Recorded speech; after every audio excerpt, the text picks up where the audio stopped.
Hey everyone, today we're taking a look at Dexint.top, an online investment platform which has become very popular nowadays. We'll explore its fees, features, and most importantly, its regulatory status.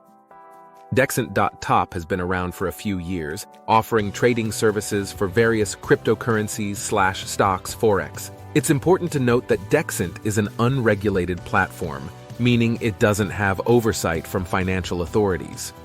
On the fee side, they seems not much clear regrading this.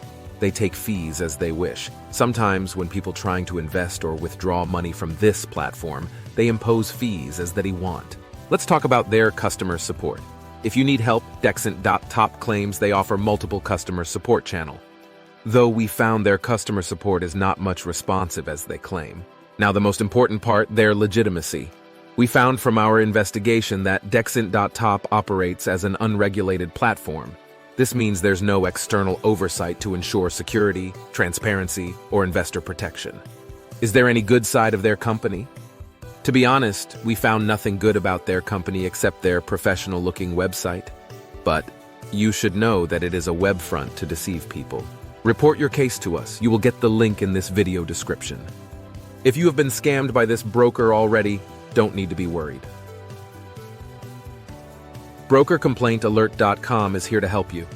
Contact us and our professionals will provide you with guidance and recovery service recommendations to get help in recovering the lost funds. Our list of scam brokers will also help you to cross-check about any broker before investing. Contact us at BrokerComplaintAlert.com.